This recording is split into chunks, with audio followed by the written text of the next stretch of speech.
In today's video, we're going to be discussing the top 5 players who I feel are the most likely candidates to have their contracts bought out by their NHL teams this offseason. And that's coming up next.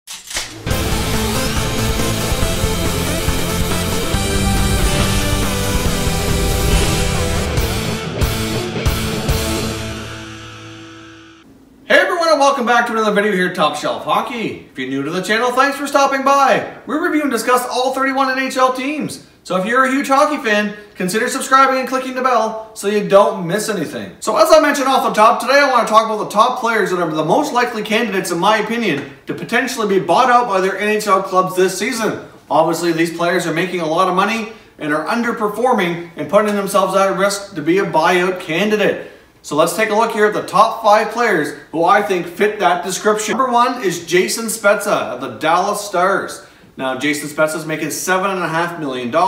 Obviously, Jason Spezza has been a terrific offensive player for a majority of his career. Obviously, started out and played for a long time with the Ottawa Senators. Put up some fantastic numbers, scoring lots of goals, racking up the assists, and was an offensive juggernaut during his time in Ottawa. Obviously, at some point here, a few years back, after being named captain of the Senators, he was requested to be traded. Ended up in Dallas. And Dallas granted him a contract extension for, I believe it was 4 years, and he's making $7.5 million. Obviously, the last couple of seasons we've seen his play and his numbers decline, and this season has not been a good one. It's been the worst of all. Things are getting worse year after year. Spezza found himself earlier this season being a healthy scratch at times, and he's kind of been in the doghouse. His playing time hasn't been as high, and he's just not putting up the numbers like he used to. You know, he's only got 26 points this year. He's declined from 2 years ago from a 60-point player down to a 50-point player, down to a 26-point player. And if you take a look at the contracts of the Dallas Stars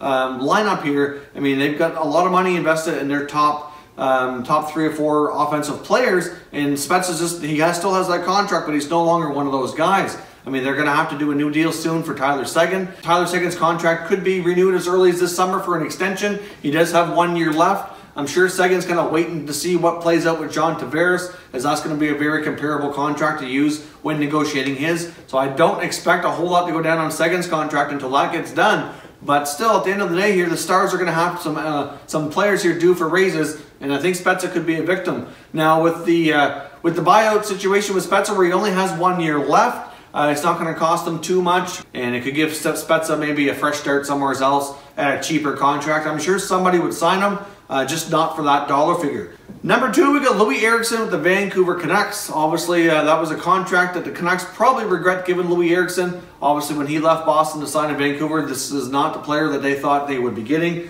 Eriksson still has 4 more years left at $6 million. He's only put up 24 point seasons in his 2 years in Vancouver. Considering the Sedin twins are retiring, that's going to be coming off the salary cap. Obviously, you know, the Canucks are not in a desperate situation where they need cap space, but why not get this contract off your books as soon as you can? I mean, I fully suspect, like Spezza, Eriksson, and all these guys I'm going to talk about, I'm sure their teams are going to try to trade them before they go down the buyout route. I mean, that only makes sense. But if they reach a point in the summer where they feel there's no trade to be had, that they could go down this route, and they don't want to wait too long to do it, so they have opportunity to maybe snag another player to replace them during free agency. So Loui Eriksson really hasn't performed in Vancouver, and obviously there's a changing of the guard going on there with the Sedin twins moving out. They traded Thomas Vanek. Now I wouldn't be shocked if they bring Vanek back.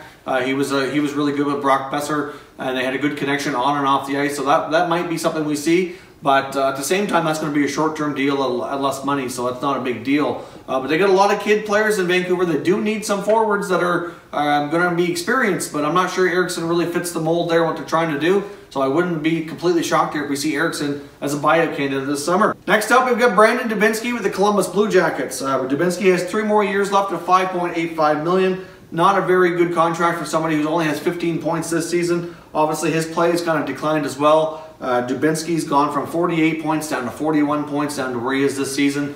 Obviously, he's missed some games this year as well, and there was some reports he had some stuff going on off the ice. Some of it could have been injuries, but they were not as clear as to what was going on with Dubinsky. Now, in his case, but I think with the way the Jackets are at, I mean, they're going to have certainly a nice hefty raise, or at least a small healthy raise, maybe might be the better way to say it, for Artemi Panarin, and they had some other contracts kicking in for extensions that they've done here. So I think it's a decent likelihood that Brandon Dubinsky finds himself a new home next year. Wouldn't be completely shocked to see another team give him a chance. I think he can still play, but certainly at a lower price tag. Next up here, we've got Frans Nielsen in Detroit. Now, there's a couple guys in Detroit you can look at, really, and perhaps peg as the buyout candidates. They've got some bad contracts on the books, and as Kenny Holland's going to have some work to do to kind of work some magic to free up some space here as they try to improve their team. Obviously, the Red Wings have already confirmed, at least unofficially, that Holland likely is going to be back next year. So he's going to have to work some magic to get some of these contracts off the books. I did consider Justin Abdelkader as another candidate as well. I thought they might go the route of Frans Nielsen just because he's a little bit older, making slightly more money than Abdelkader. So if you had to pick one of the two to stay, I'd probably take Abdelkader. But Nielsen has 4 more years at $5.25 million. So I mean, that's a lot of money for somebody putting up 33 points. Now, Nielsen's numbers aren't terrible as some of these guys on this list, but it's a lot of money for what he brings to the table. And I think he's a high candidate here to be potentially bought out by the Red Wings this summer. Now, last but not least, we've got the Ottawa Senators' Bobby Ryan. Bobby Ryan might just be the worst contract on this list, making $7.25 million. Obviously, Ryan's been hampered by injuries the last number of years. The guys have hurt or broken or fractured his fingers and hands more times than I can keep track of anymore. He's really failed to really produce like he did with the Anaheim Ducks his whole career in the Ottawa Senators organization. There's a lot of reasons you could give for that, though. I mean, Bobby Ryan has never really had, for a large part, a consistent center iceman to play with.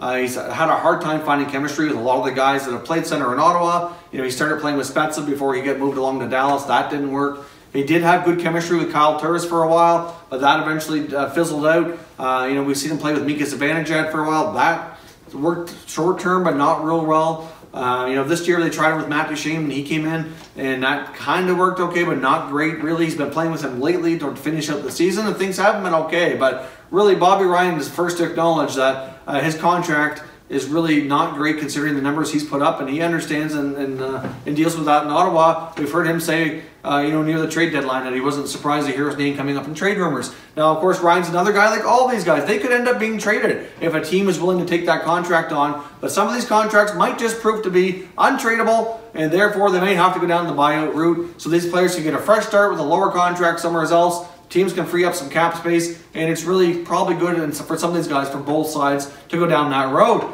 If you're new to the channel, I hope you consider subscribing. We cover all 31 NHL teams. There's plenty of content here for all fan bases to enjoy. If you haven't done so already, consider checking us out on Twitter. You're going to see our Twitter handle on the screen right here. We're also on Facebook and Instagram. They're all linked down below in the description. As always, thank you very much for watching, everybody. We'll catch you next time.